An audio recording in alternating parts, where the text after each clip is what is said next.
โอกาสนี้ผมอินทรชัยวงศ์รู้สึกน้อมระลึกนึกถึงครูบาอาจารย์องค์หลวงปู่ไมยอินทศิริที่ได้เมตตาต่อพี่น้องคนไทยใหญ่ที่อยู่ณดอย30วันนี้วันที่16ปี2565ได้มาร่วมบุญมาแบ่งปันแจกจ่ายอาหารเช่นข้าวสารแล้วก็สิ่งของต่างๆก็จะมีเพื่อนๆกัลยาณมิตรที่ได้มาร่วมเดินสายวันนี้อันนี้นะครับก็จะมีพี่ไขแสง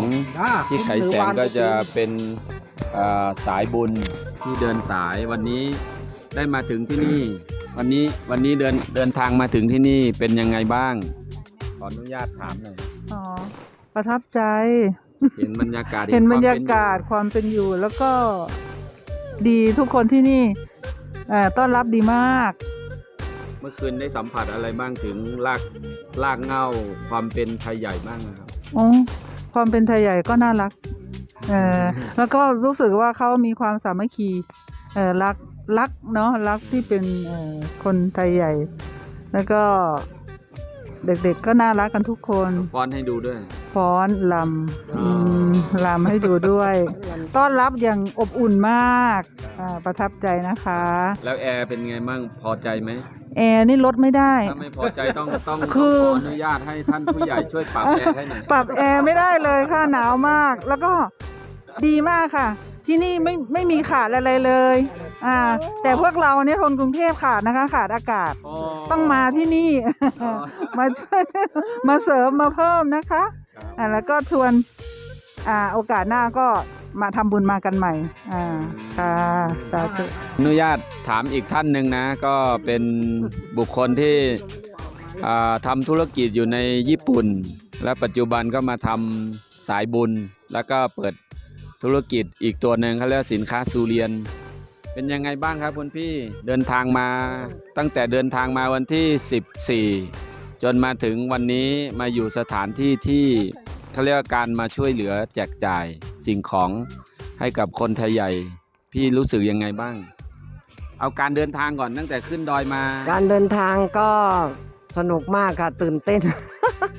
ตื่นเต้นมากๆก็ก่อนอื่นก็ขอขอบคุณท่าน RCM อินทรชัยวงศ์นะคะและคุณพ่อคำเนาะ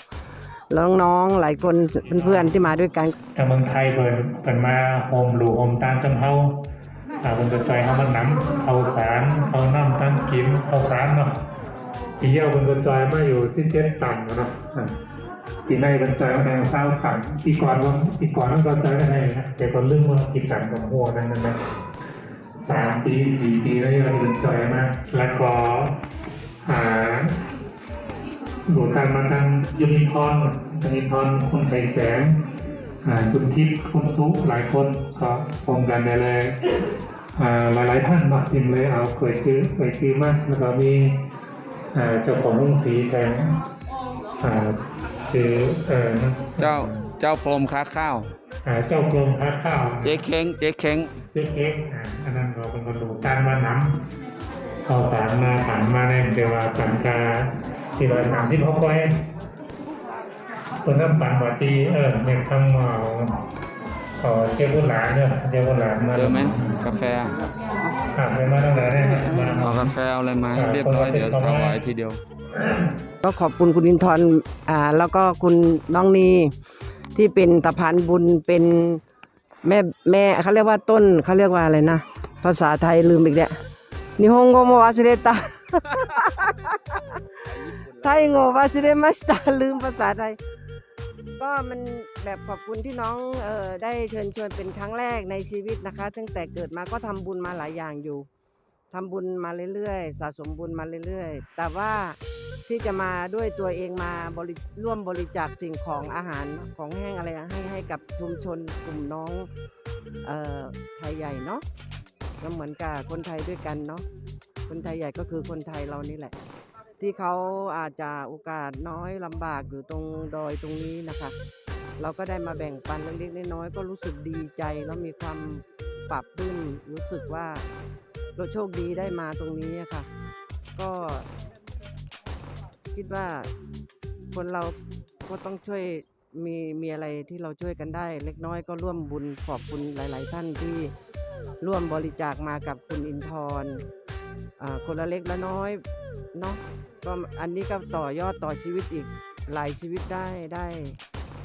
ดีมากเลย ถ้ามีโอกาสค่ะสุขภาพร่างกายแข็งแรงอยากจะมาอีกเรื่อยๆอยู่นะคะค่ะแล้วก็พระครูบาอาจารย์ที่พระอาจารย์ที่นี้ค่ะ ท่านก็เป็นพระที่สายบุญพระป่าที่ท่านมีเมตตาสูงมาก ท่านก็สายหลวงตามหาบัวเนาะลูกศิษย์หลวงตามหาบัวที่ท่านเป็นพระอรหันต์อย่างที่เรารู้ทั่วประเทศไทยทั่วไป ก็ขออนุโมทนาบุญกับทุกท่านญาติกัลยาณมิตรที่ได้ร่วมบุญมาด้วยกันนะคะ สาธุบุญด้วยกันนะคะ ก็ค่ะขอบคุณค่ะ อันนี้ก็เป็นอีกความรู้สึกหนึ่งเนาะอีกความรู้สึกหนึ่งนั้นการที่เราได้มาเห็นบรรยากาศก็ดีนะความเป็นอยู่วิถีชีวิตของคนที่นี่ก็ทำให้พวกเราที่ได้ร่วมบุญมาได้ทำบุญจริงๆที่นี่ก็จะมีเด็กกำพร้านะครับที่ไม่มีพ่อมีแม่นี้เดี๋ยวจะขออนุญาตถามผู้ใหญ่ที่อยู่ในความรับผิดชอบดูแลเด็กๆชาวบ้านขออนุญาตถามจืออีกนึงค่ะจือว่าสังค่ะชื่อใต้แสงค่ะใต้แสงเนี่ยมีหน้าที่ดูแลสังคมค่ะหน้าที่ดูแลคนชาวบ้านครับ mỗi sáng mỗi hàng có mỗi sáng asa ka hứa này có khủa baเป็นหือไว้ปีปลาเขามาเลยแคมอยู่แคมอยู่เนาะอ๋อมีกลางใจยังใครขอบใจถึงผู้อยู่ตั้งไตอันมาจอยเหลือเอาโคมาตอนเท่านั้นว่าเด้อเหรอ